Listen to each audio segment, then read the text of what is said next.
ride today. Now, I may not be an engineer like these guys up on the train, but I do know a lot about the Walt Disney World Railroad. So if there are any questions that you have, feel free to ask. If I don't know the answer, I will definitely find out for you. Okay, the tour today is approximately 3 hours long. We're going to start here on Main Street. We're boarding the train as soon as it comes back into the station, and we'll take that back to the roundhouse backstage. Okay. Once we're back there, you'll be able to go into the cab of the train and take a look around.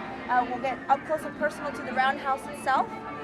After that, we'll go back on the train, ride it into Main Street, where we'll take a short break, and then we'll talk some history about Walt Disney himself. The tour today, it really it's focused on Walt Disney's passion for the steam trains and why they're here in our theme parks today. They also give you a chance to take a look up close and personal at our trains, how they work and how long they've been here and all that. I want to direct your attention to the train station here itself. 2001, to celebrate Walt Disney's 100th birthday, we added this window up here at the train station. And it says, Walter E. Disney, Chief Engineer, keeping dreams on track. So while Walt is essentially the chief engineer of the Magic Kingdom of the Walt World and our theme parks, he's also the chief engineer of our railroad.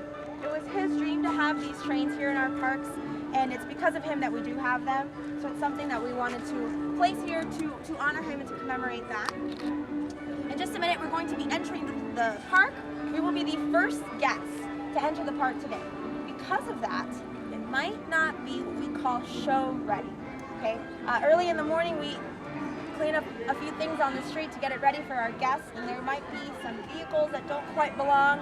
So for that reason, once we go through this tunnel, I'm going to ask that we take no pictures, no videos, just in case things aren't the way that they should look. If everything's okay, then we'll be able to take photos, okay? So everybody come over this way, follow me.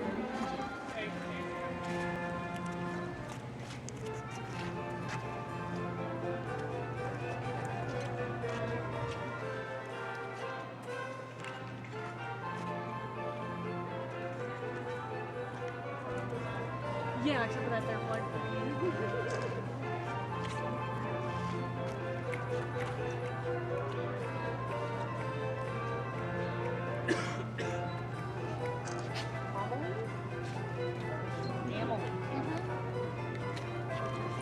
And you've been here over 5 years. 7. Ooh. Okay, while I have everybody here right in this area, I want to direct your attention to the train station itself. So here at Walt Disney World, our Imagineers, the artists that create everything that you see around you, they don't have the ability to sign their name at the bottom of their artwork. So they can't put their name on the bottom of the contemporary, for example. So they set up a system to leave a hidden signature, per se. We call them hidden Mickeys. They're all over our theme parks, and we have one right here on our train station. If you look at the ceiling, excuse me, from about this vantage point, you can see that the 2 speakers just underneath those banners make the ears, and then just underneath that where the lamp is, that makes the Mickey head. Oh my goodness. Wow. Oh, you never put that together. Yeah. It's a little surprise I like to film. Now, Main Street USA is modeled after that turn of the century type feel. It represents really any town USA. It's not necessarily modeled after any particular place in the world, but it's created in this miniature style. Because of that, our train isn't a full-size train. It's actually on a narrow gauge track. They chose a narrow gauge track for our train because it would fit better with the miniature style of our park, of Main Street. The standard gauge train would have looked massive, just too large for the setting. The narrow gauge trains typically in the West, when they used to work out in the mountains, were used because they were easier to navigate through the mountains and the hills and the sharp turns. But here we don't really have any mountains to navigate through, but like I said, we chose it for that miniature style. I'm going to take a little walk over here You'll know who Roger was. His window is just right here. It says Brogy's Buggies. It's the one in the corner. In the bottom corner, it says Roger Brogy Wheelwright. We honored him over here because it's the car barn, so it's appropriate. He was essentially the chief machinist for the Disney Company. He was one of our first Imagineer because he came around before we even had a term for an Imagineer. He was in charge of creating and building from scratch the trains over at Disneyland. The first 2 trains over at Disneyland were built from scratch by Roger Brogy and his team.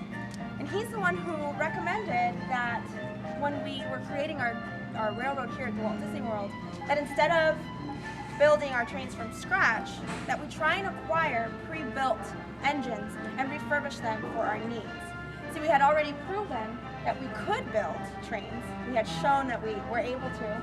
So now we didn't need to spend as much money. It was very costly, it took a lot of time. So instead we decided to try and find some pre-built engines to refurbish for here for the Magic Kingdom.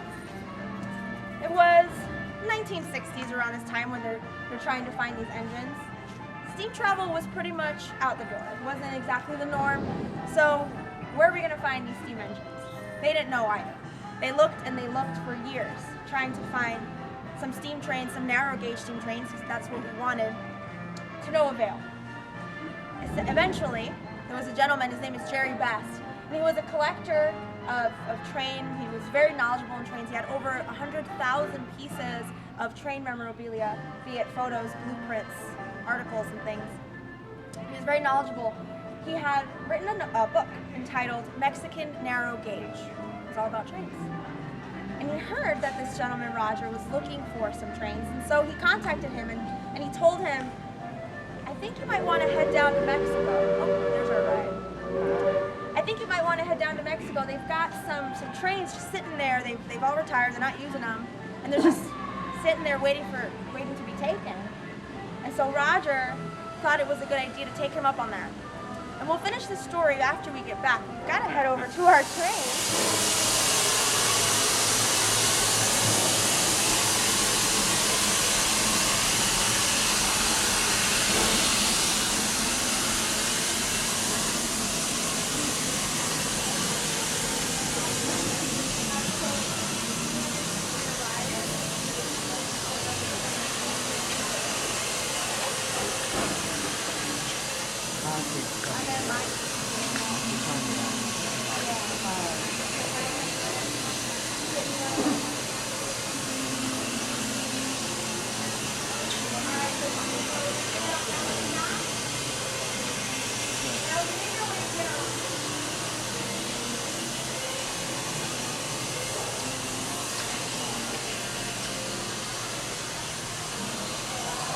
Alright, sweetie, what you're going to do is park that right.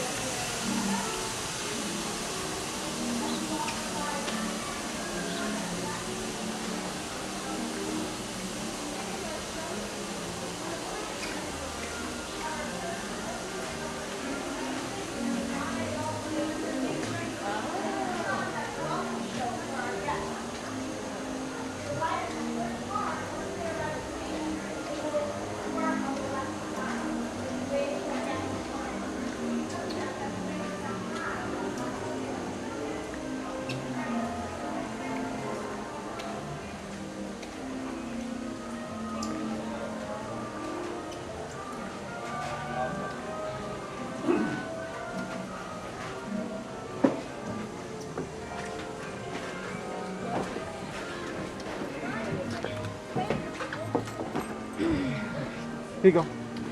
Much drop. Seated at all times, your arm and legs will keep tied to the seat. Ladies and gentlemen, we will be getting forward motion, folks. We are all aboard.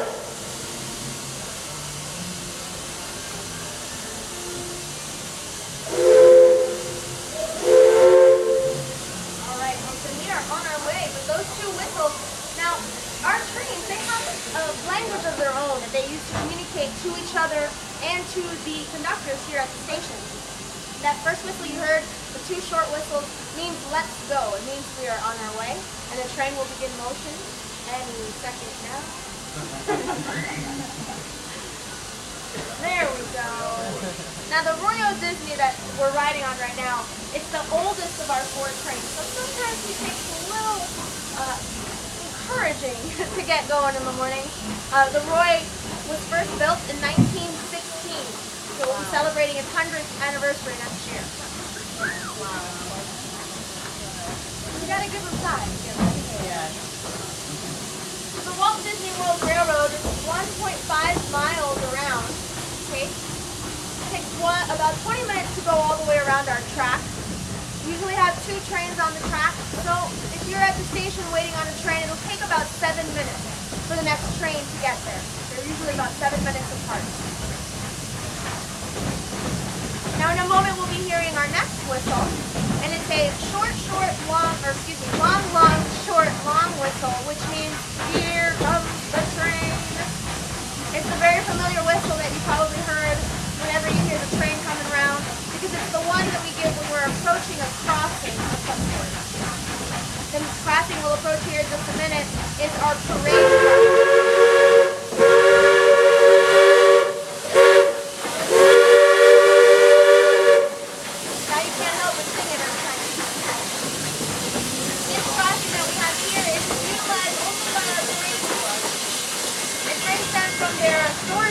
Backstage, on stage to put on the show. All the other vehicles that have to travel from backstage to on stage will use this bridge to go under this bridge we're about to cross. Our parade floats are just so large that they can't fit under this bridge, so we had to create a separate entrance just for them.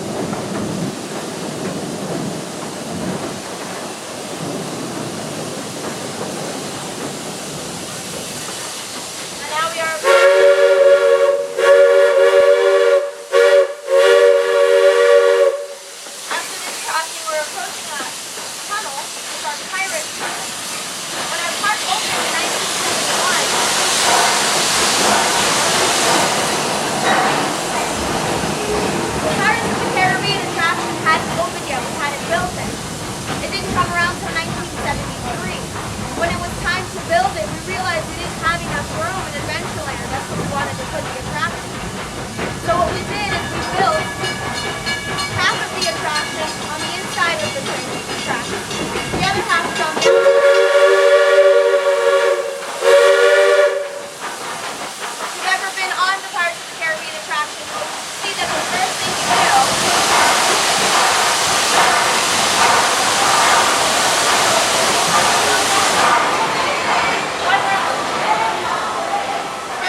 traveled through Splash Mountain. We're going to stop here for a brief moment. We won't be disembarking here.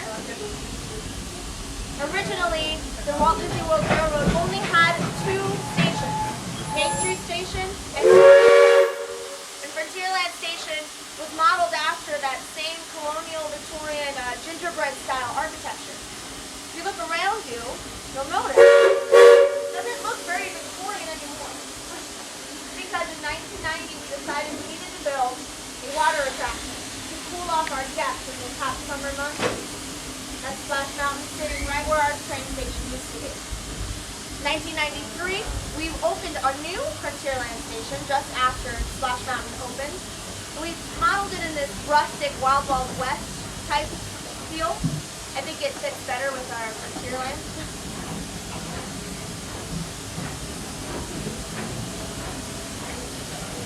On your left-hand side as you cross here, you can see where our Big Thunder Mountain Railroad exits to go back to its maintenance facility.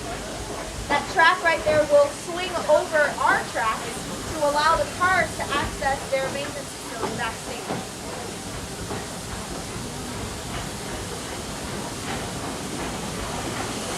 Similar to that small swing, one style track, we have a swing bridge up ahead that we're about to cross. Authentic no working swing bridge. It used to be a part of the Henry Flagler Railroad that ran up and down the coast of Florida. Now, the Henry Flagler Railroad was destroyed in the early 1940s by a hurricane. They called it the Labor Day Hurricane. This bridge was built so well and it was so strong that it withstood all of those storm winds intact. So when we were building our railroad here, we brought this bridge over and made it a part of the Walt Disney World line. The swing bridge still functions. It will swing open to allow the Liberty Bell Riverboat access to its backstage. In order to open it, we have two maintenance cast members. We have to hand crank it for 3 hours to get it open. And once it is, the Liberty Bell only has inches of clearance on either side. We don't do it very often. Now this section of track is what we call the back stretch. It's the only part of our railroad that goes downhill. So right now you can feel the train jerking just a little bit. Our engineer has one hand on the brake and one hand on the throttle. Got to keep the train under our 10-mile-per-hour speed limit. We have this speed limit on our train for many reasons. Oh, there's a real deer on the right-hand side. Those are not animatronics.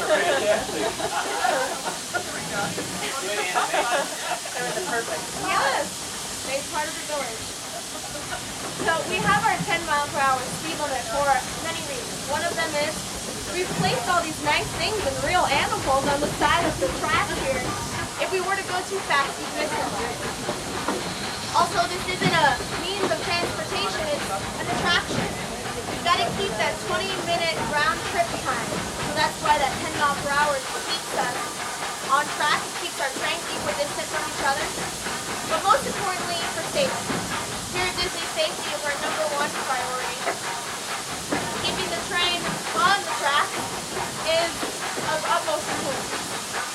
Now, while our trains can go much faster than the 10 miles per hour, we keep them under that to ensure that our engineers don't get a little excited and go over the speed limit. We have a system installed, and anytime that they go over that 10 miles per hour, there will be a buzzer that will sound, a light that will blink, and can only be turned off by a maintenance staff. There's no hiding if you went over the speed limit.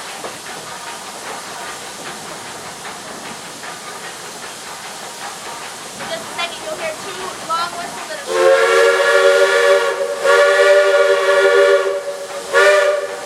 This signifies it's a switch. We're approaching our 1 switch on our track. This switch changes the train from the main line that goes around the park to the spur line that we'll be riding back to the roundhouse. That's the spur line. And this long, short whistle signifies I'm here. Anytime the train approaches the station, lets everybody know it's coming.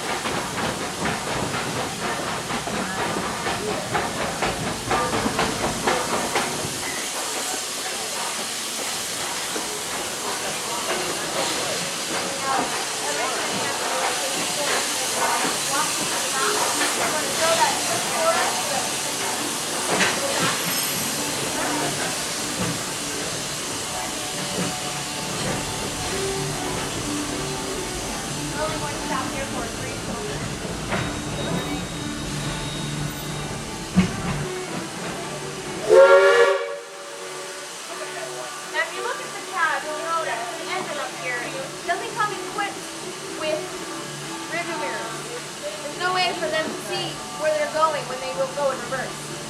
So because of that, we have a conductor at the back of the train. And this conductor is the sole eyes and ears of the train when we move in reverse. The conductor has back there a buzz box.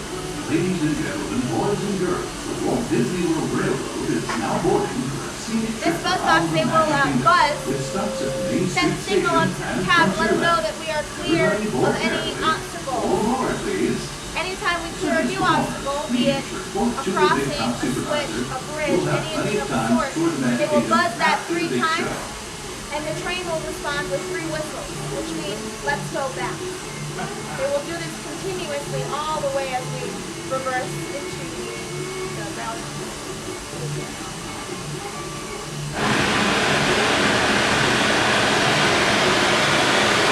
about this backstage, but what's happening right now is called a blowout. Inside the boiler, sometimes we have too much pressure built up, and excess steam and excess water, and they do that blowout up here at Fantasyland Station to remove that steam and water.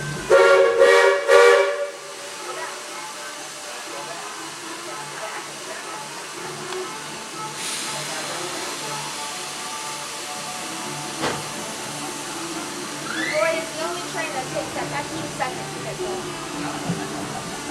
They're very temperamental. Each train has a personality of its own. They all behave differently, and the engineers know that. Ladies and gentlemen, boys and girls, this is your last call. Walt Disney World Railroad now departs for a grand circle tour around the Magic Kingdom. It stops at Main Street Station and Frontierland. All aboard!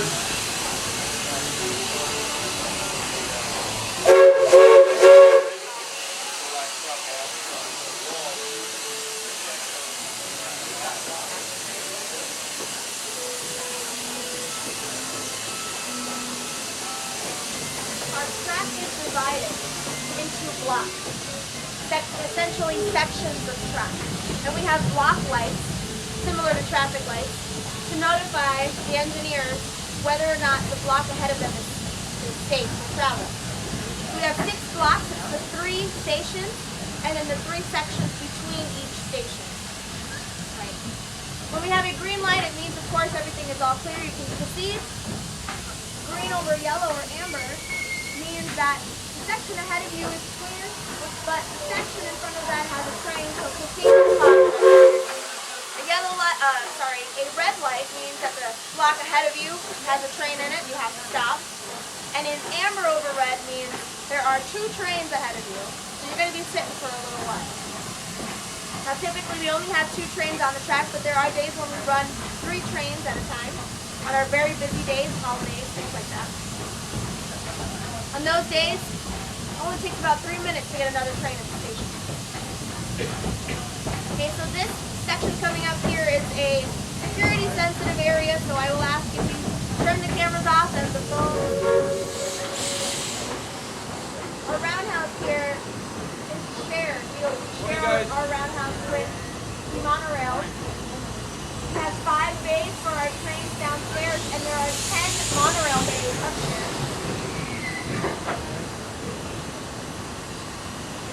As soon as the train stops, we'll be all clear. When we disembark, we will be stepping over to the other side of those tracks on the ground, just so that this train can safely make its way back into the park. To the park to put on that morning show we talked about.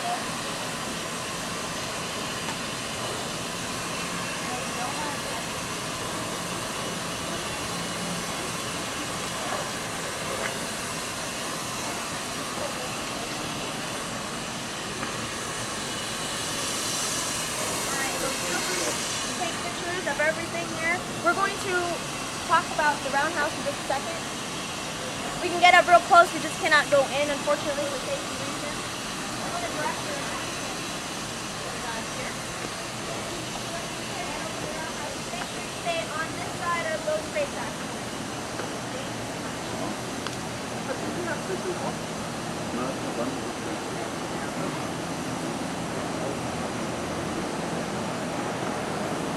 This is our roundhouse.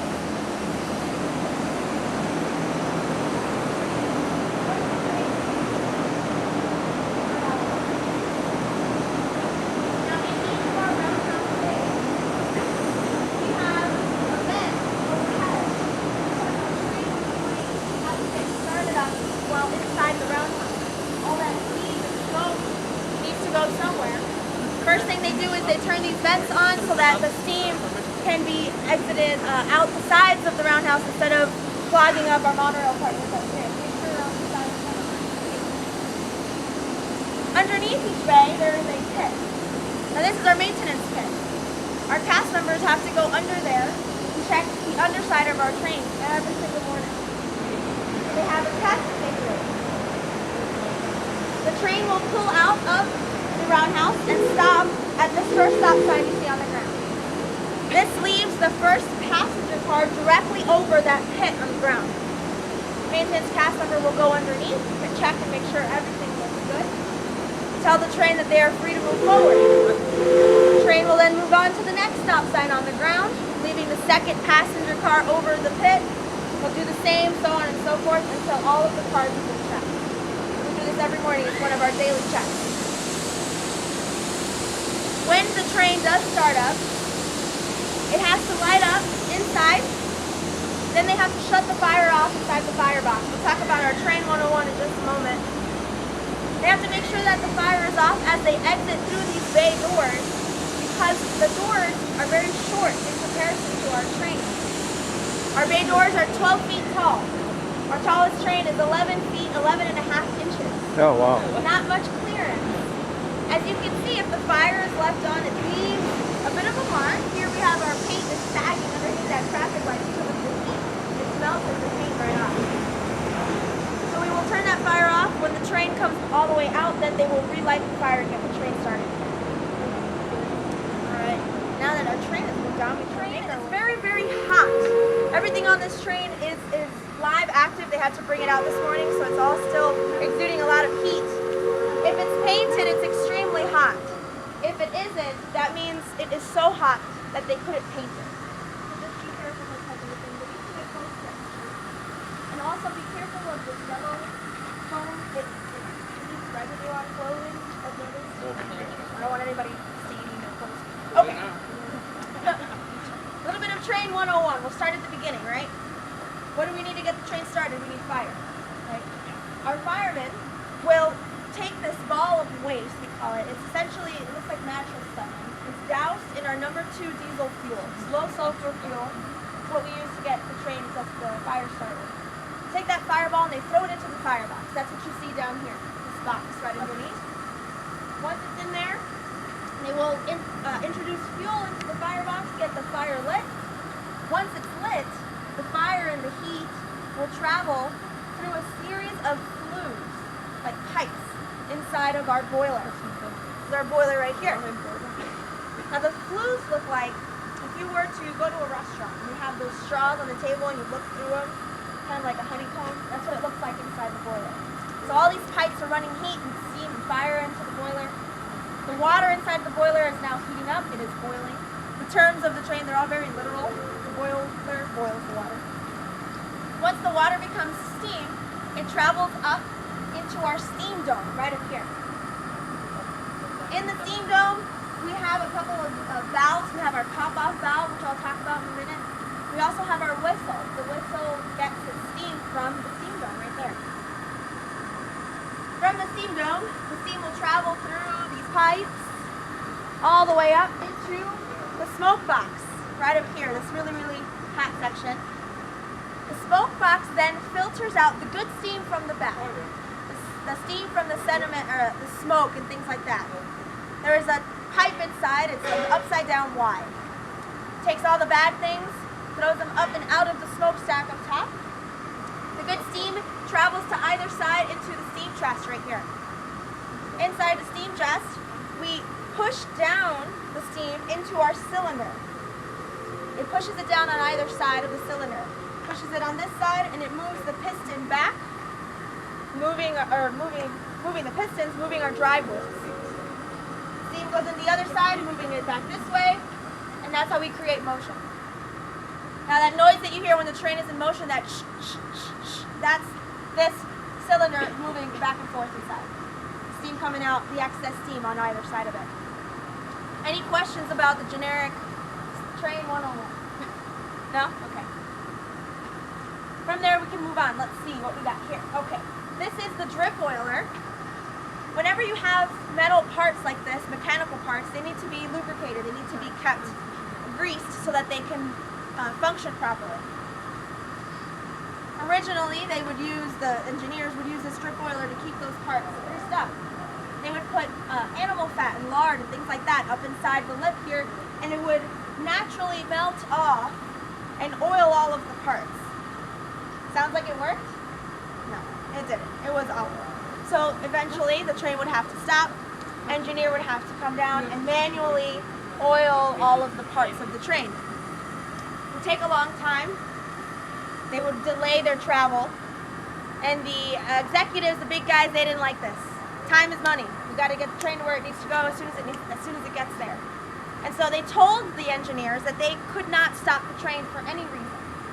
You need to oil the train, you need to do so while in motion. So the engineers or firemen would have to step onto this platform right here.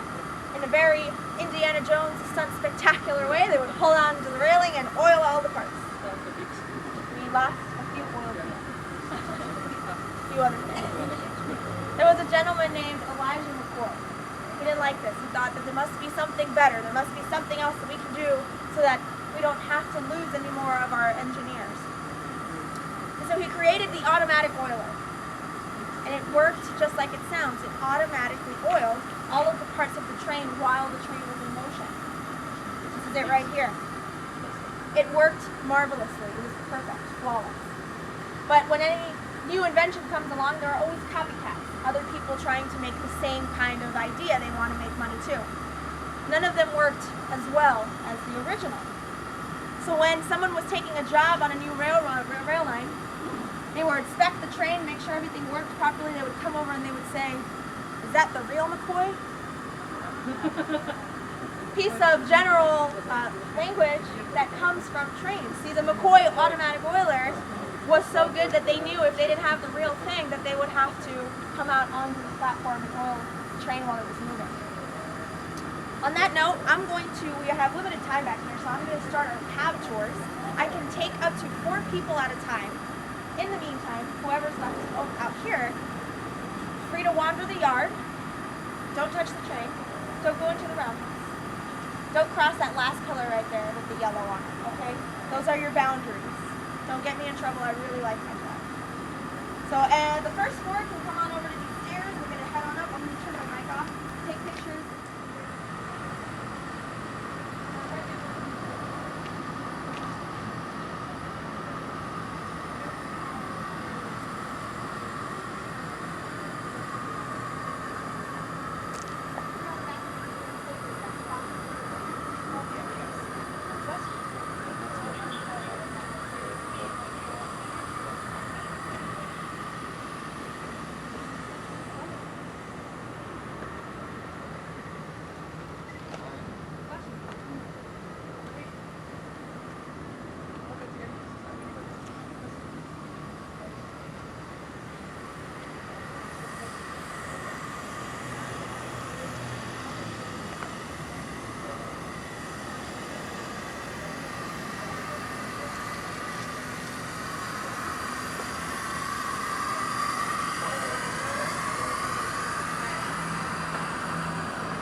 As you can see, it is very, very warm in here.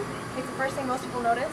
This is what we call a cold engine, believe it or not, because we don't have a live fire in the firebox right now. Okay? And the train is in motion in Florida in the summer. It can get upwards of 140 degrees inside this cab.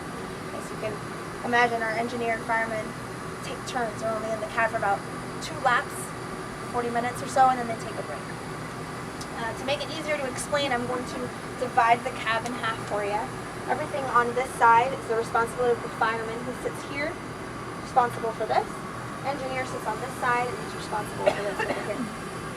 First things first, fireman lights the fire. He gets that fireball, opens the door, throws it into the firebox. We'll get to see that in just a little bit. They're going to do it for us. Once that is in there, he will turn the fuel handle to introduce fuel into the firebox.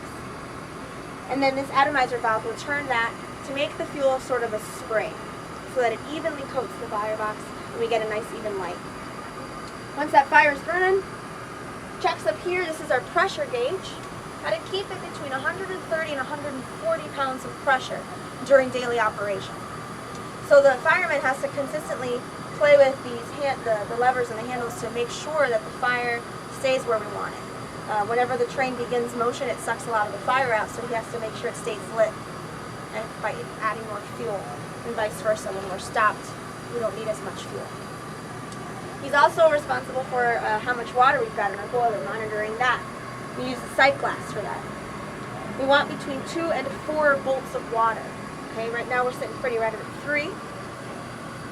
Want to make sure that it doesn't get too low, but just in case it does and he doesn't notice, we've got a safety system in place. It's called the MAPO back there.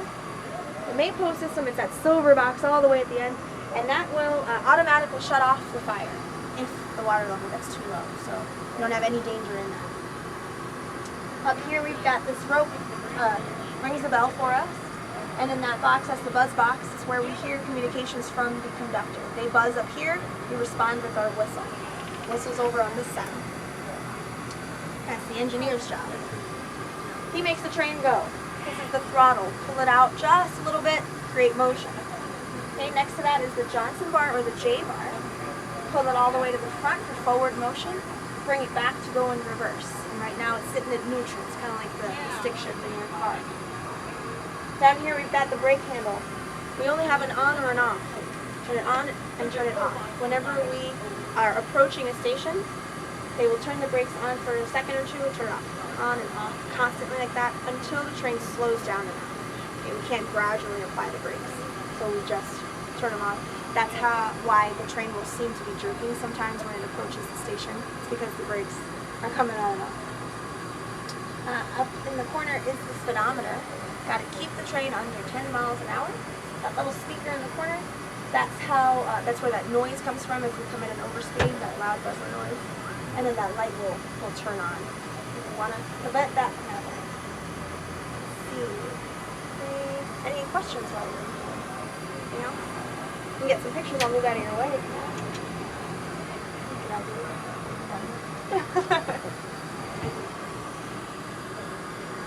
You see this plaque right here on the boiler.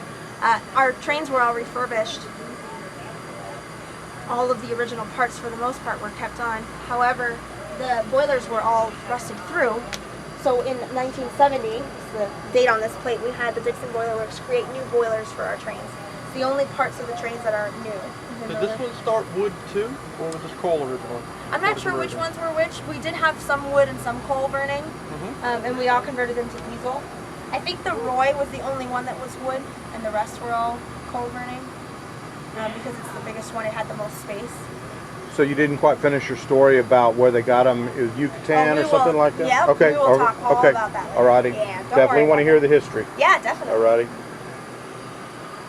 Any other questions? I think we're going to exit this. Yeah, you can come out over here. This here is the crosshead pump that you see right up here all next to train. The crosshead pump's responsibility is to bring water from the tender into the boiler while the train is in motion.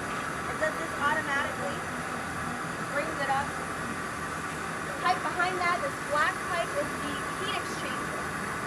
And the heat exchanger function is to preheat the water before it goes into the boiler. Now, we didn't originally have a heat exchanger.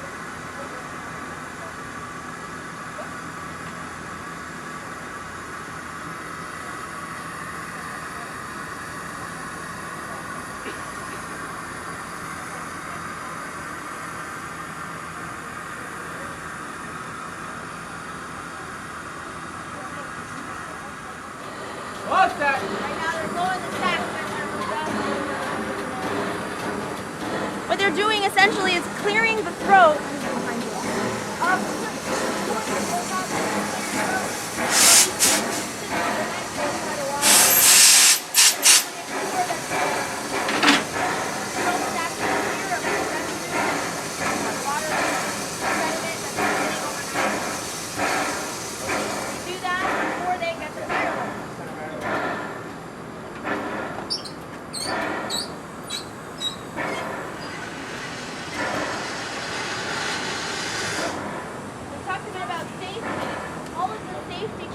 talk about in the future and that I talked about before, they've already been performed on this train, so it is ready for guests to board. They will perform them again for us just so that we can see what it is that they're doing if you have a chance to witness.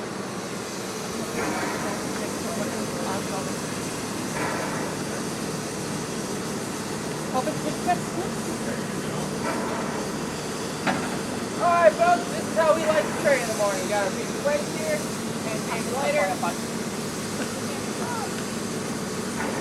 And ball of fire. Take your time, it's not hot. Just a little bit.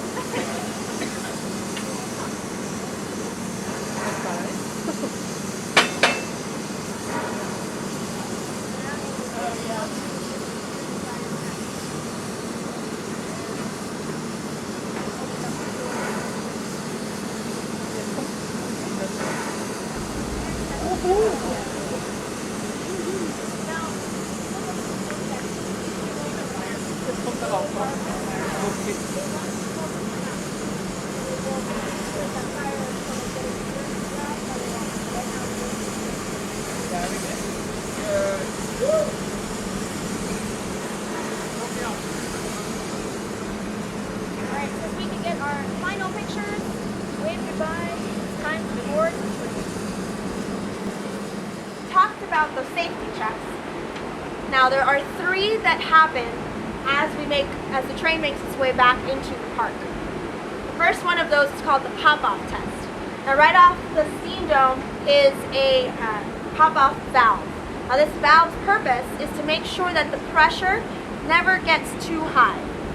When it does, it automatically releases the pressure from the top of the train, of that steam dome right there, through the valve. Now this can be very, very loud. Sometimes it takes a very long time. It looks funny, steam rising up about 100 feet in the air. Because of that, we only do the pop-off back here at the roundhouse. It's completely safe, but if it were to happen inside the park, it might scare some of our guests. You'd be able to hear it throughout the entire park. So we do the pop-off test for a couple reasons. One, we want to make sure it works, of course. But the second reason is, I mentioned our trains, they're all very old and they have different personalities. They all function differently on a daily basis. So we want to make sure that we know at what pressure it's too much. What pressure level will the train pop off today? Because it changes daily. So they will run this test, wait for the pop off, and then they will notate what pressure it happened today. So say it happened at 147 pounds of pressure, they'll write that down.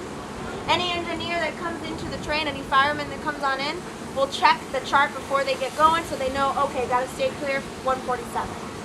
Tomorrow it might be 152, 131. You never know with these trains, it fluctuates daily. Now we perform this test all the way up here right in front of our crossing. Because of this crossing, the arms are manual instead of being automatic crossing arms. We can sit here, they can sit here sometimes up to 40 minutes early in the morning when they first have to do these tests. Imagine having the crossing arms down for 40 minutes in the morning when all the cast members are trying to get to work. Yeah, it would be a disaster. So instead, they're manual crossing arms. We get up real close. Someone will have to go over and lower the arms for us when it's time to cross. And then once we've crossed, they raise the arms back up. Okay. Now we've got our pressure building pretty high, so it shouldn't be very long until we see that pop off.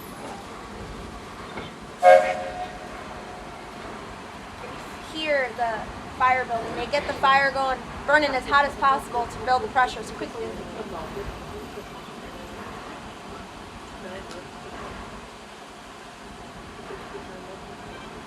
usually when this happens, if you look around, there was always someone driving that gets startled or scared.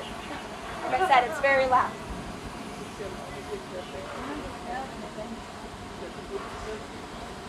How long does it last? It depends. It can be a couple seconds or it can be a few minutes. It all depends how much pressure they have to release.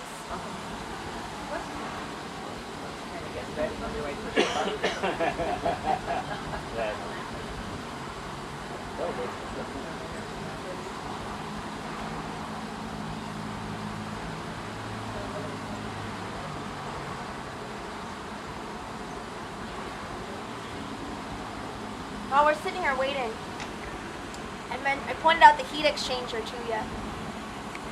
We have heat exchangers on our trains thanks to a man named George Britton. He was the main roundhouse foreman here at the Magic Kingdom Railroad, or Walt Disney World Railroad. When we first brought our trains over to be refurbished, they were refurbished at the Tampa Shipbuilding and Dry Dock Company over at Tampa. And it was a steamship facility. And George worked over there. He worked with steamships. He didn't know anything about trains at all. And when we brought our trains over to be refurbished, it was the closest place that had any kind of machinery that would work for us. Now, George was going to be laid off. Steamships were no longer the favored mode of transportation. And so he wasn't going to have a job. So when we came with our trains, they noticed this and they tasked George to be in charge of the refurbishments for our trains. Gave him a little extra time. He did such an amazing job with our trains. He poured himself into it. He did so much research to find out how trains work and how he could best modify our trains, that when the refurbishments were over, he finished early, before the scheduled time, and under budget. So the company loved George. When we had to bring our trains over, we offered George a job here at Walt Disney World to be our roundhouse foreman. He worked here as our foreman until he retired in 2006. So George was with these trains for most of their Disney lives. He knows the most about them. He can tell what's wrong just by looking at them, essentially. Whenever something...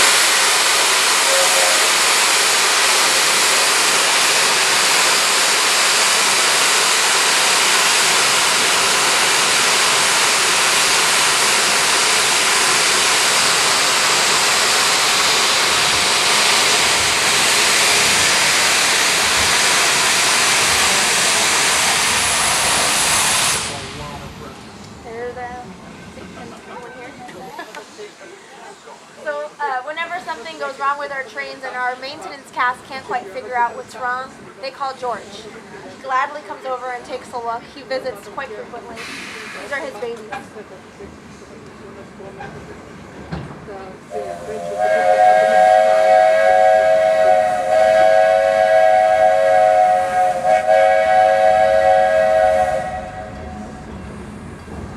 As we cross into the park, we will be performing our second safety check, and that is the brake check.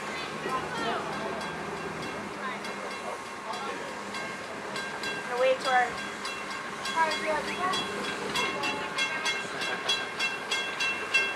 Now typically when they wave back at you, they're happy to see you, but when they don't, it's because you're making them late to work.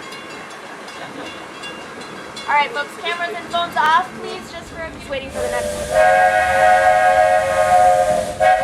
Alright, Mickey's Toontown Fair was a more permanent addition to our park, but again, it was only expected to be for a limited time. They didn't expect to have it for very long. In 2011, we demolished this entire area to make way for the new Fantasyland, right? 2012, we reopened Storybook Circus back here and with our brand new Fantasyland train station. This one is obviously much nicer. It's meant to last for a good long while. And it's modeled after a roundhouse, similar to where we were backstage. It's got its bays up front. On the other side, if you come visit this area, you'll notice that there are train tracks coming out of it. They lead to the turntable that is up front of the station where Casey Jr.'s Splash and Soak is. Casey Jr. is that train. He sits up there and has water spouting all over the place for the kids to have a good time. See him just out there. Some of those train tracks lead into what I like to call the human maintenance bays, the ladies' room and the men's room. Now here at Fantasyland Station, when we rebuilt this area, we also added a few amenities for the train. We added that graded area up front, in front of the engine, that allows us to perform a roll-down.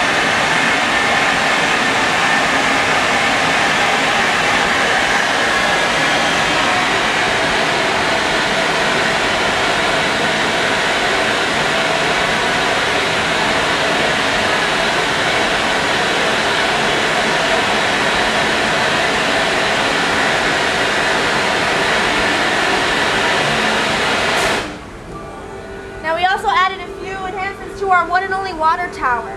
It's got this little platform on the side here. It used to be that our engineer would have to climb up on the tender up top, reach the pipe and bring it down in order to fill our tender with water. Now with this nice little platform, you get a pole and you can lower down the pipe, and it's all nice and safe. No one has to be climbing anymore. Now our tender, I mentioned this to some people but not everyone, holds about 1,800 gallons of water. And we could potentially run for up to 9 hours on that water. We wouldn't need to refill.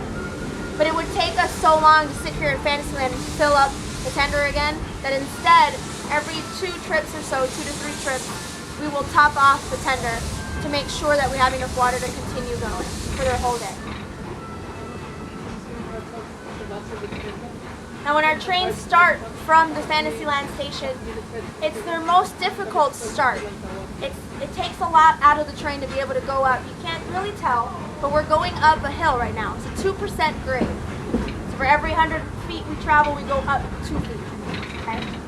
The trains are very old and they're pulling about 8 tons behind them.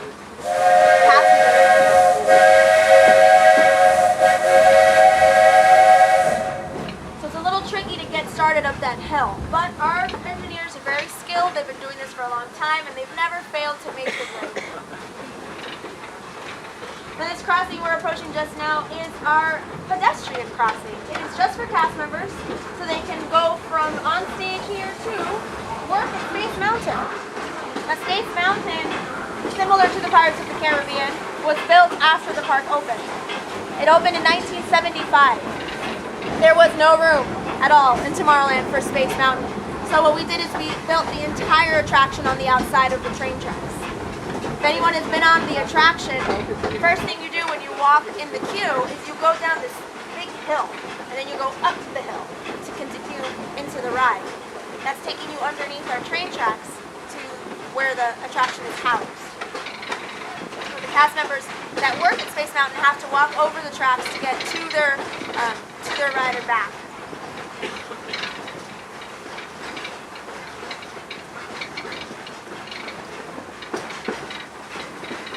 So I mentioned George Britton earlier, the roundhouse foreman that we had for many, many years, and his heat exchanger.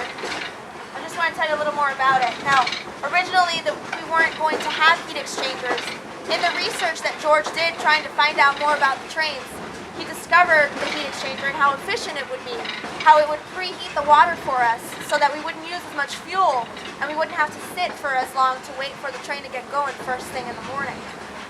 He presented this idea to the executives that were in charge of the refurbishment process, and they thought that it was nice but unnecessary.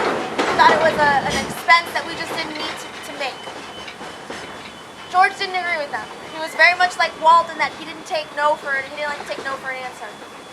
So in his office at night while no one was around, he created from scratch his own heat exchanger. Didn't tell anybody about it. And he put it on our number 2 train, the Lily Bell. Operation begins, the park opens, they're functioning just fine, and the Lily Bell is doing really, really well. And the executives notice that they think something's wrong with her. They ask George about it, and they say, George, something's wrong with the Lily Bell. And he says, oh no, remember that heat exchanger I told you about? She's got one. What's happening is she's running efficiently. And they say, oh, well, we knew this would happen. Go ahead and make 3 more, put them on the other trains. So because of George, we've got these heat exchangers on our train. Hello.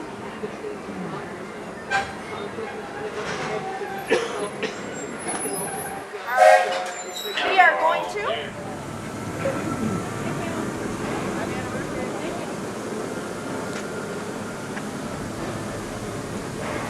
Thanks again. Absolutely. Have a good day. Hey guys.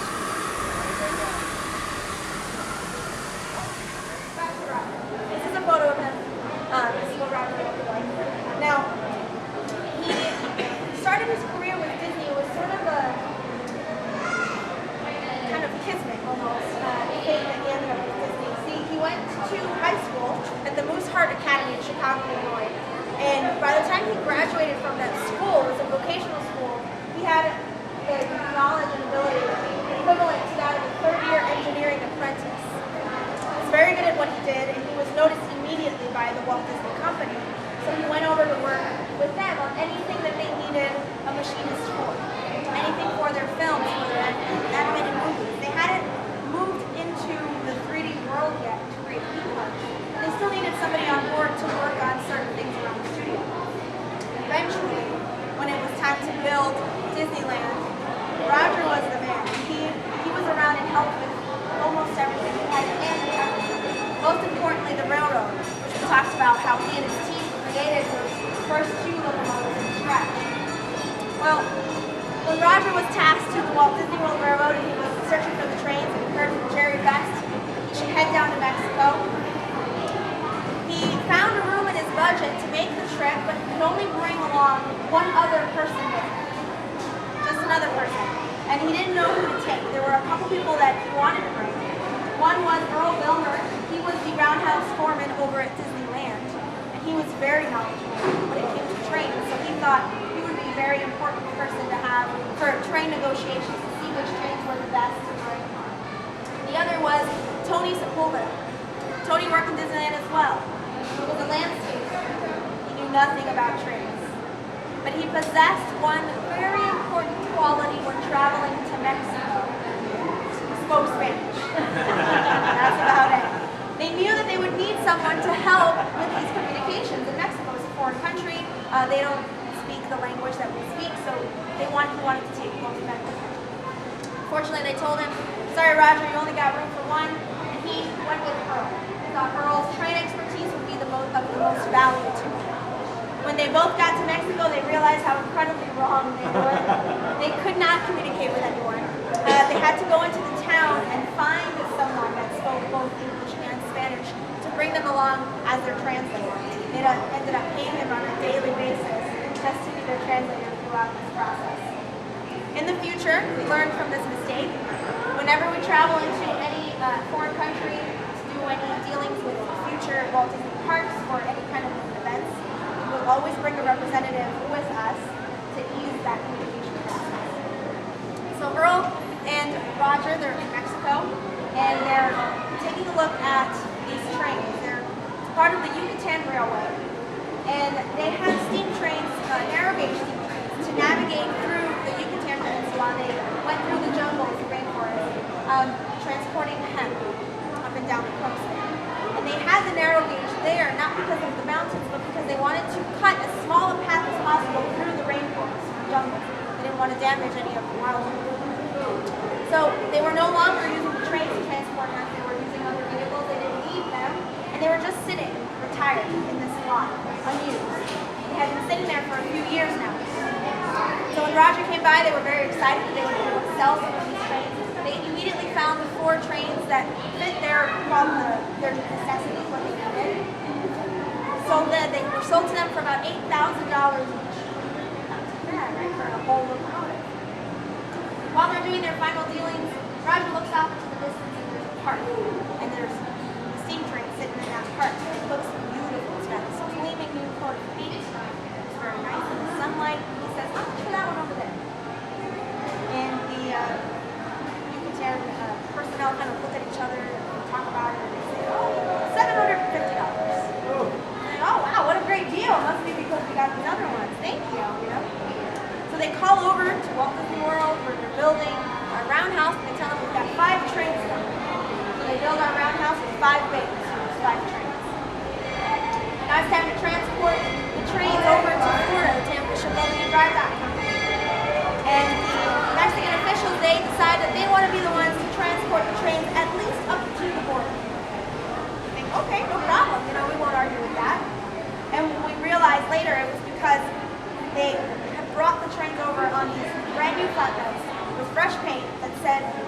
one made in Mexico, right across the bottom.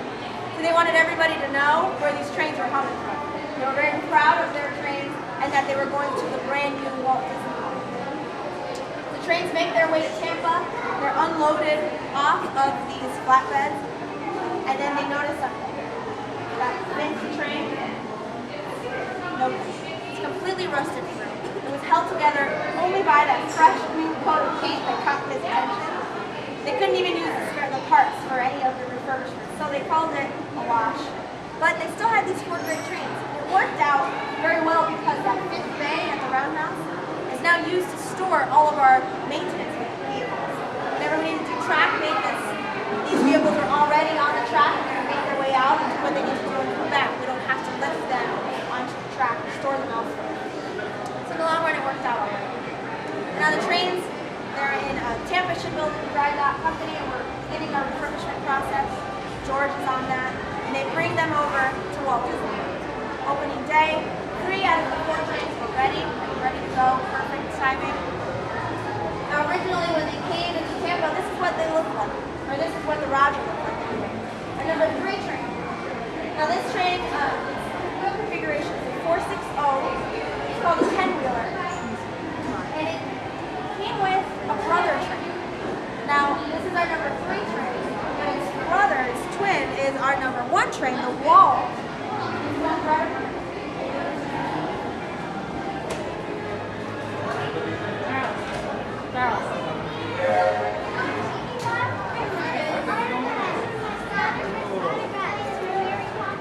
Now the Walter E. Disney. Why are we calling it a brother train? What does that even mean? Well, these trains all came from the Baldwin Locomotive Works over in Pennsylvania.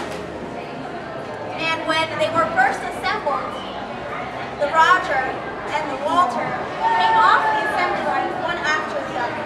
Their serial numbers are off by only 1 number. They were taken off, They were taken off that assembly line one after the other. They were both sent to Mexico where they worked for the Yucatan Railway together their entire lives. They retired together. Then they were picked up by Roger and brought here, and they continue to run side by side today. They're the only trains that are consecutive serial numbers like this that continue to run side by side. We don't have many steam trains running, but I think this is quite a special occurrence. So this train is also a 460 wheelhouse train, 10-wheeler. And our number 1 train, named after Walt, of course. He's the chief engineer, right? He's the main man. He's the reason that our trains were here, so it was no question when it was time to name our trains that number 1 should be Walter. But behind every good man, they look woman. And so our number 2 train is named the Lily Bell. Now, essentially it's named after Walt's wife, Lily. Really, it's just been a little bit of a but really, our number 2 train is named after Walt's backyard railroad that he had in his home in Holden Hills, California. It's called the Lily Bell as well. We'll get to see some pictures of that in just a second. So this train is named after his miniature, but his miniature was named after his wife. So essentially it is named after him. Now the Lily Bell is a mogul train. It's a 260 wheeler train. It's built for carrying or pulling heavy loads. It's a strong train, and it's our heaviest. Of course, we don't tell you that. But it was always meant for those big cargo.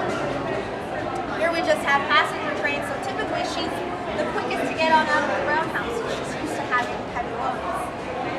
Now Lily Bell is not here right now. She's off being refurbished. We sent her off to do her, every 4 or 5 years or so, we send our trains off to do some in-depth refurbishments. She's supposed to be gone for about 6 months. That was 4 years ago. So we're hoping to get her back sometime soon. They've told us 2016, got her fingers crossed. Must have needed a little extra work. She's at the spot. Remember, they go back around here.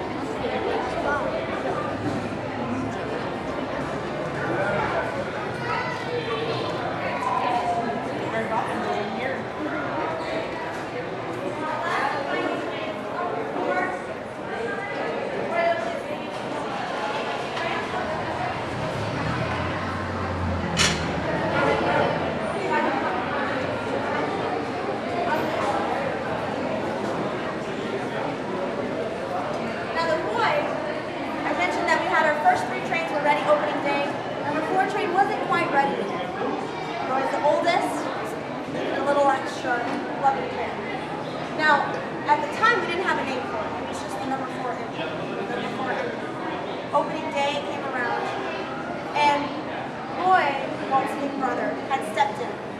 Walt Disney passed away before our park could open, before he could see this come to life. But Roy had stepped in. See, he had retired already, but he wanted to make sure that his brother's dream came to fruition, and it happened on time. Without Roy, we probably wouldn't have made our deadline. And so, when it was time to name the number 4 train, we asked Roy if we could name it after him. He said no, I'm the background man. My brother was the showman. He liked to be front and center. He liked to be the center of attention. I don't need my name on anything. Thanks, but no thanks. Okay. Wasn't quite ready yet. We didn't have a name for it. It's fine. A couple months later, Roy passed away. Just after that, for Christmas time, the 4 train was ready. At this time, we decided, you know what, we really do need to name this train after Roy. Yes, he didn't want it, but he deserves to be remembered. People need to know who he was and what he did for our company, and how much he contributed, how important he was to us. So every day, you can see the Royal Disney Steam train going around our park, and they can see that name, and if they don't know who it is, maybe they'll ask. And then they'll find out. Hello, Mary. Very interesting. Thank you. So Roy was very, very proud of his little brother. He was always telling stories about him and talking about how wonderful he was. So now I'm going to take the opportunity right now to tell you about his little brother, Walt. Tell you some stories about him. We'll do that upstairs, inside the air conditioning, where we can sit. Or you can sit. Go ahead. Bring this up close. Story time with him. So the magic behind our steam trains. I'm going to show you here a photo, some photos and some renderings of the Baldwin Locomotive Works, where our trains first originated. They were all built here and sent down to Mexico after their completion. This is what the Baldwin Locomotive Works looked like in its heyday. Down here, this is what it looks like now. Some of it is just run down empty space. Some of it's been turned into a park. But they manufactured all different types and sizes of trains. Just to show you an example of that, this here is a boiler. You can see the flues on the inside. And this here is a person working on the boiler. See the massive size. Imagine how big the train was that this boiler was attached to. So they did make all kinds of trains, small and large. And here are some more photos. We saw these outside of our trains, what they looked like when they first came into Tampa. Very bare bones, very basic, no fancy colorings.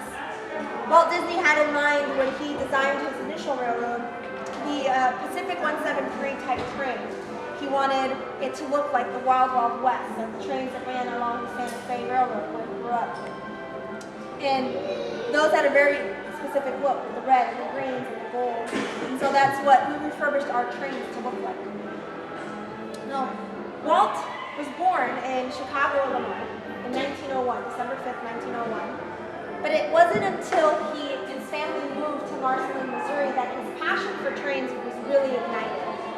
In Marceline, his family lived right along the Santa Fe Railroad, and he was able to watch trains come in and out all day long. He and his friends would sit and just watch the trains come into the station. One of the family friends, his name was Mike, they called him Uncle Mike, was an engineer on the Santa Fe Railroad. And he'd come through town, and the Disney family would invite him over for dinner. And they would talk about his findings all along the country, all the news he would bring from different parts of the country. And he would hear all these tales of the train, of the railroad. He really wanted to be a part of that. He wanted to be an engineer himself. He knew that he wanted to work with the trains when he got older. His brother got the opportunity before he did. Roy, when he was about 15 years old, 16 years old, went to work as a news butcher on the rail line. Now, a news butcher is sort of a mobile concession stand, essentially. And they worked inside the passenger cars, selling goods to those on the train. Sold things like newspapers, cigars, peanuts, soda, things like that. And Roy did it to save money to go to college. He wanted to go to college. He was very, very good. He was very successful. He made very good profit instantly. He was turning profit. But Roy was always a money man. He was always good with numbers. But Walt saw this as an opportunity to work on the train. He loved what his big brother was doing. He wanted to do it too. He was always trying to follow in his brother's footsteps. And so the next summer, when the time came, Walt went to become a news butcher. When he required $35 as a startup cost to start your news butcher business, because you had to buy all of the goods that you would then sell. So he went to his brother Roy and asked for a loan, $35. And Roy, of course, gave it to him. And later he was quoted saying that it was the first time, but not the last, that he would loan money to his little brother, never to see it again. This happened quite often. They were very close, so they had a very good relationship, so it was all right. So Walt's got his news butcher business, he's got all the goods he needs to sell, and we quickly learned that he wasn't quite as good as his brother. See, his goals were different. Instead of wanting to make money, he wanted to get up into the cab of the train. And so he didn't focus so much on making money. He sold peanuts, he really liked peanuts, so he would eat them instead. He would sell these bottles of soda to his guests. He had to take the bottles back and return them for his profit. So he would sell the bottles of soda and forget to collect them.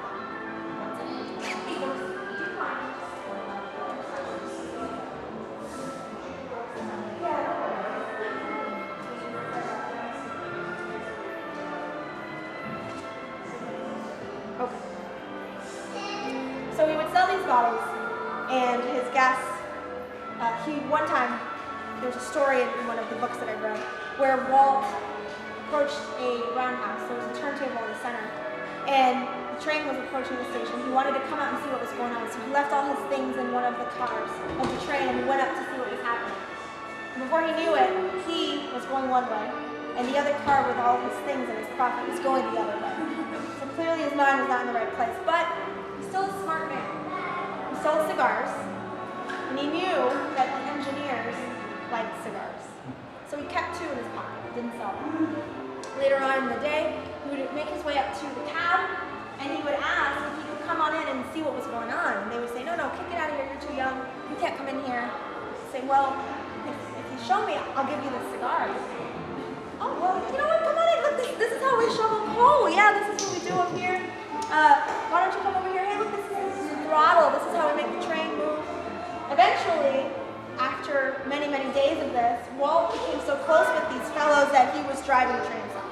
He was operating the train just like one of the engineers. Walt says that this summer was the best summer of his entire life because he was carefree, working on the train just like he always wanted to. But all good things must come to an end, unfortunately. War was breaking out, World War I, and Roy had joined the Navy. He'd gone off to help in the war effort. And Walt had always been very patriotic, even as a child. His idol was Abraham Lincoln. And so he wanted to help his country too. And he wanted to go with his brother. But he was only 16 years old, and you had to be 18 to join the military. But he wasn't going to let that little technicality stop him. He did a little bit of research and discovered that at the age of 17, one could join the Red Cross and drive ambulances in France. Okay, Walt is still only 16. How does this help him? Well, among other things, Walt was a storyteller. He told a little story on his birth certificate. He changed that birth year of 1901 into a 1900, effectively making him, at least on paper, 17 years old. He showed this to his mother, and she turned a blind eye, reluctantly allowed him to join the Red Cross, and he went over and drove ambulances in France. Now, he was very popular. Everybody knew when Walt was coming near because that animation, that drawing instinct of his, he would draw cartoons on the side of his ambulance. So whenever he approached anybody, they knew, oh, Walt was coming. He did it to boost morale for the troops. I mean, whenever an ambulance is coming to you, it's technically not a good time. So he thought, I'm going to make it as pleasant as possible for them. When the war ended, wasn't in France very long, he decided he wanted to expand on this aspect. He wanted to dive into animation and maybe work in that field. So he moved back to Kansas City where the family was now, and he decided to try and start his business. He wasn't very successful. There wasn't much animation business in Kansas City. Who could blame him, you know? He lived in a very small apartment. He He didn't have much money, so it wasn't the nicest. He had a little friend that would visit him on occasion, a little mouse. He would feed it. Come back to that later. He called his brother Roy, told him all about his troubles. Roy was living in Los Angeles, California. He was working as a banker. He was being very successful, doing very well. And he's talking to Walt, and he says, Walt, you know, there are a lot of people coming into the bank asking for loans to start entertainment businesses. Some in animation, some in live action. I think if you really want to get this ball rolling, you need to come to Los Angeles. This is where it's happening. That is all he needed to hear. He immediately packs up his things, heads over to Los Angeles, and shortly after, he and his brother start up the Walt Disney Brothers cartoon studio, which becomes successful very quickly. Their first character was very popular. His name was Oswald the Lucky Rabbit. He did very well. He was in a few shorts and things. All right. They needed more people to work in the company. They started hiring ink and paint girls. Then they would just color in the cells that were created by the other animators. It was a nice job. They were working indoors, so a lot of women enjoyed it. They had a good time working with each other. There was one girl in particular, her name was Lillian Bounds, who came to work for the company. She did it because all of her friends were doing it, and she didn't really feel like she needed to, but she wanted to have a good time. Walt and Lillian became very close. He fancied her. And so at the end of the night, when it was time for everybody to go home, Walt was one of the only people that had a car. And so he would typically take a lot of the girls home. He didn't want them to walk home in the dark. Lillian, though, he would save for last. Her house was right next to the studio. He drove everyone else home first, and then came around and dropped Lillian off so that they could spend as much time together as possible. And they grew very close. Now, Roy noticed some things. Business is booming at the studio, and Walt wants to expand on the idea of Oswald. Right now he's just being used in shorts before the films. He wants to maybe create full-length animation with Oswald as a character. But Oswald is owned by another company. A little company people might not know. It's called Universal Pictures. And they're established over in New York City. So Walt thought it was time to go over to New York to speak to the syndicator of Oswald, Charles Mintz, and ask him for more money so he could hire more people on and pay his animators some more and do more with this character. So he goes over, brings the wife along, talks to Charles, gives this big presentation about what he plans to do with Oswald and all the ideas that he has. Charles listens and then says, no. Well, what do you mean? I think this is a really great idea. He says, no, Walt. I don't think that Oswald has the potential that you think he does. Cartoons are just what comes before a movie. No one's going to sit and watch a whole cartoon for an hour. That's not what the people want. And Walt says, well, then I'm going to go ahead and I'm doing it myself. Charles says, well, you know, you can't do that either. I own the rights to Oswald the Lucky Rabbit. So you have to do with him what I say. In addition to that, I've been buying out from under you most of your animators.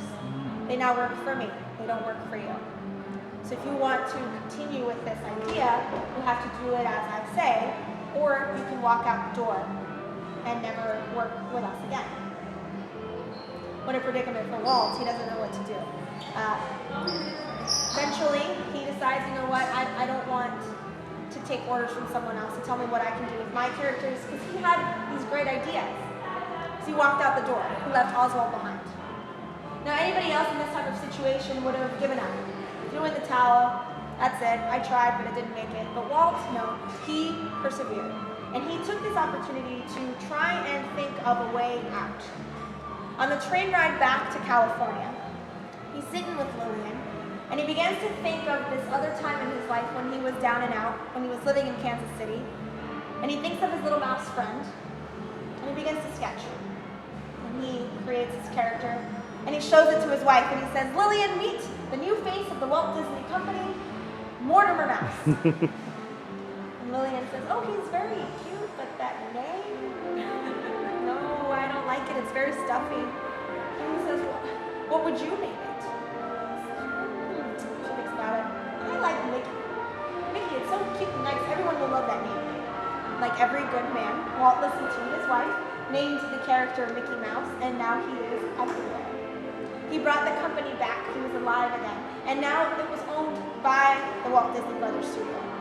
And so the company flourished. From this, they went on to produce full-length feature animated films, Snow White and the Seven Dwarfs, so on. They became so busy that Walt became a little stressed. There was a lot going on. He needed a hobby. So he turned back to his childhood love of trains, and he began collecting model trains, little model railroads. He would build these little railroads in his house and play with his trains. Most of them were from the Lionel Company.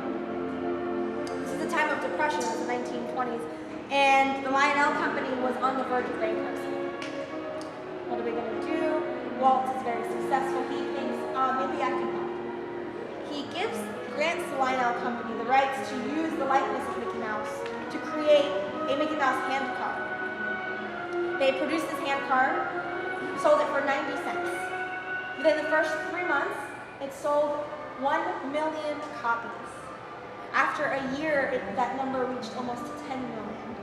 The Mickey Mouse hand card brought the Lionel Company right out of bankruptcy, saved the company.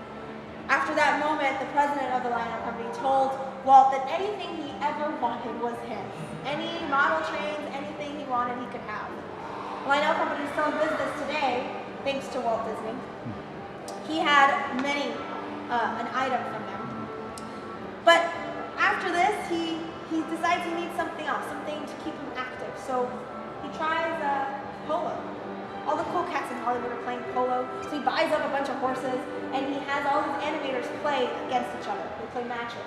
They were terrible. Nobody could ride a horse, nobody could play properly. They were all falling off their horses all the time. It was a riot. But they were having a good time. There was one time in particular, though, Walt took a polo ball to the net, fell off his horse, and was injured seriously.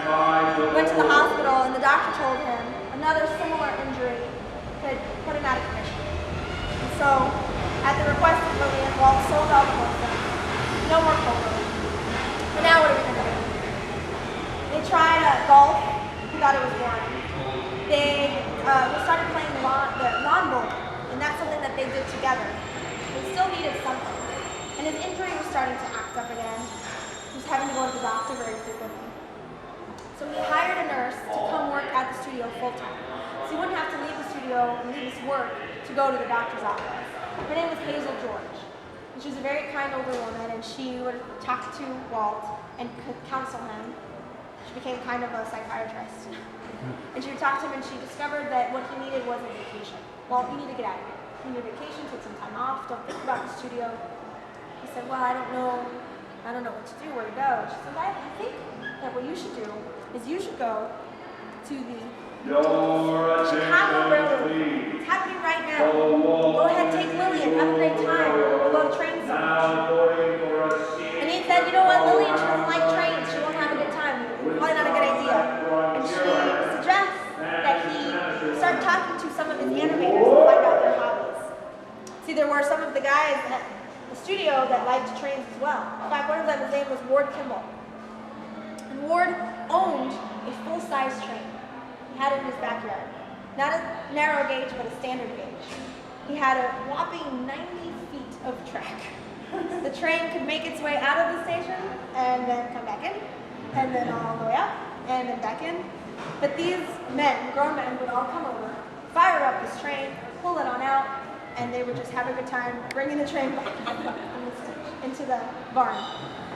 Walt went over, and they became very close and started to have these live steam-ups, as they call them. And he asked Ward if he would come with him to the Chicago Railroad Fair. And they went together, and they had a blast. They had such a great time. Walt was treated like a celebrity. He was very famous at the time. They let him do things that not everybody could do. He could go into any train he wanted. He could operate the trains, fire up the trains. After the fair was over, they realized that they didn't want their vacation to end. Nobody really wants their vacation to end. So they took a little side trip to Dearborn, Michigan, to the Henry Ford Museum. See, what attracted them to the museum is what they have in the back, the Greenfield Village, located out back of the Henry Ford. It is essentially a recreation of a lot of historical buildings. These buildings were brought over and rebuilt here at the village. Buildings like the Wright Brothers Bike Shop, the law office where Abraham Lincoln practiced law, things like that. But most importantly, it had a train going around the outside, a steam train.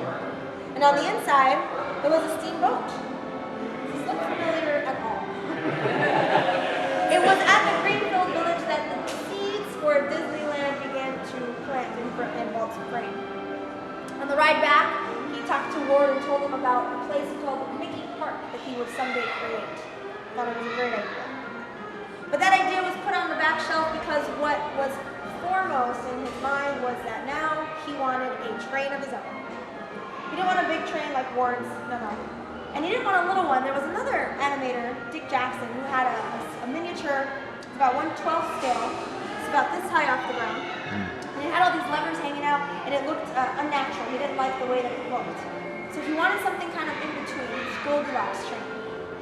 So he got with his animator, or his resident machinist, Roger, and he asked him if he could build him a 1/8 scale train. Roger was up to the task, he got some men together, and there came the Lily Bell. Now they all worked very closely together for a very long time, and they created the Lily Bell. This is a picture of the first time the whistle blew. The look on Walt's face, pure joy. He was so excited, so happy to have this train. He was like a child in a candy store with this bright new toy. This here's Roger, and this is Ward. They're both working on the train together. Now, he's got this train. He's very excited about it. Where's he going to put it? He decides, you know what, I'll put it around the studio. We can take some of the animators out on rides. It'll be a great time. Roy immediately steps in and says, oh, no, you don't. You put this train in the studio, everyone's going to be riding the train all day. No one will get any work done. Got to find a new place for it. Okay, so he starts thinking. Around this time, he and his wife, Lillian, were trying to find some land to build a new home. Their daughters, Sharon and Diane, had gotten older, needed a little more space and more privacy.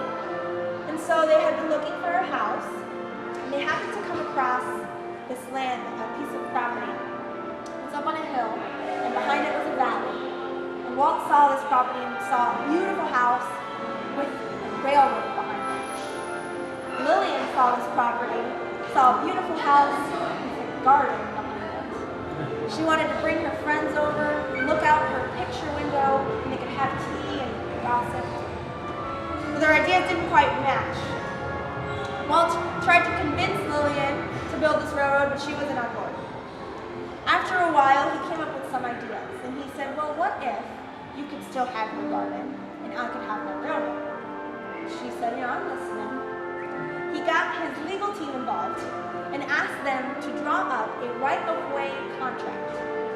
Now, right-of-way contract was used by railroad companies when they were building through a town or a city to ask permission to make their way through that town. So essentially, Walt drew up a contract to ask his wife permission to build a railroad at their property. She thought this was a great idea. And after seeing that they could both be happy, she signed the contract. Sharon and Diane were witnesses, and construction began on the Walt Disney House and the railroad. Now, his solution for the idea, he was going to build a tunnel to go underneath Lillian's garden. Now, it wasn't going to be just a regular tunnel. It had to be an S-curved tunnel. He wanted it to be like a thrill ride. When you first go in the tunnel, you can't see the light at the end, so you'd be scared. And then you would come out on the other end safe and sound. There was a 90-foot trestle bridge leading up to that tunnel. This shows here construction on the house and the tunnel happening at the same time. The construction workers approached Walt and they said, it would take a lot less time and money if we were to just build just a regular straight-through tunnel without the S-curve. What do you think? And Walt said, it would take a lot less time and money to not build it at all. Please make it the way I've asked. And they did. This here's a photo of the view. You cannot even tell that there's a train going underneath here. The garden had just been planted, so there aren't really any flowers yet in this photo, but Lillian was able to have her picture window. The Carolwood Pacific Railroad ran from 1950 to 1953, just 3 short years, at their property at Carolwood Drive. Now, he called it the Carolwood Pacific because they lived on Carolwood Drive. But the train, the railroad itself was massive. And it was his pride and joy. 12 adults could ride on it comfortably. They would operate the train by lifting the ceiling on the engine and operating all of the handles and the valves. The throttle was on the inside, all proportioned to the train. It was operated just like a regular train, just on a smaller scale. Used real steam, was steam powered.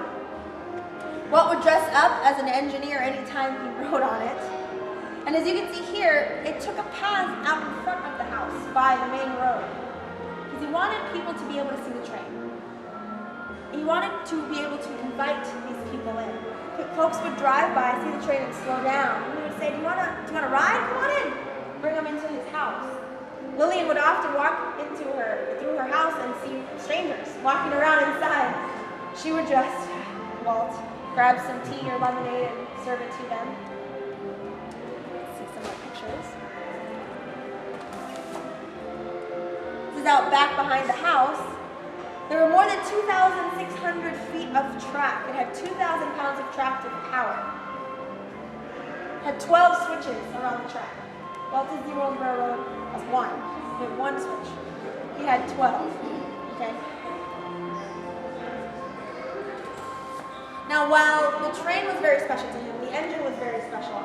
He wanted there to be an aspect of the train that was his and his alone. He wanted there to be something that he created. Of course, he didn't know how to use any of the machines and things at the studio, so he asked Roger to teach him so that he could build a caboose all by himself. And he did. Nobody helped him. Nobody cut any pieces. He did it all on his own, painted it and everything. The details on this caboose was impeccable. Inside, he would turn this doorknob to actually open the door, and inside he would find a real wood-burning stove that worked. There was a newspaper on the coffee table that had little tiny articles that you could read with a magnifying glass. This is the Walt Disney that we know and love, yes? But this caboose was his pride and joy. He was very proud of it. And so the caboose, along with the engine, would stay overnight in the barn out back behind the house. Here is a schematic of the track. You can see how big it was. It took up the entire valley behind the house. Here's where the engine and the caboose slept overnight, but you can also see how it came up up front. Now the valley, he named it the Yensid Valley, which is Disney spelled backwards. He liked to do that. Some more pictures. This is Walter and Roger. They're working on fixing the train. Back here we've got Salvador Dali. He was a neighbor of Walt's, and he'd come over very often. But whenever he rode the train, he was always dressed to the nines. He always had suit and tie every single time. He was always dressed impeccably. But they worked together on many different things. Now, why 3 short years? Why did the Lilybell stop operating in 1953? There was a guest engineer operating the train. He took a turn a little too fast and the train derailed. Now, this happened to them all the time. It was very, very small. You would just pick it up, put it back on the track. It wasn't a big deal. But this one time in particular, there was a young girl up at the house who came down to see what happened. And when she ran by the train, there was a jet of steam coming out of the train she didn't see. She walked through it and burned her leg. Just a little bit. It wasn't anything severe, but Walt was devastated. Because how could something he created injure someone else, let alone a child? He immediately shut it down. Never ran the train again after that moment. But you know, it was okay because just a couple short years later, there would be a theme park for him, right? 1955 was when Disneyland opened. So he was very busy working on Disneyland. He didn't know exactly what it would have inside. But the one thing he knew for sure was that it would have a train go around the outside. Now, at the time, the company wasn't able to fully finance the entire project. They didn't have enough money to build an entire theme park, so a lot of the park was owned by investors. There were different people that contributed to the building of Disneyland. But he didn't want any investors or anybody else to have a say on his railroad. He wanted that to be his. So he created a side company, completely financed by him. It's called Retlaw Enterprises. Retlaw is Walter, so he did this all the time.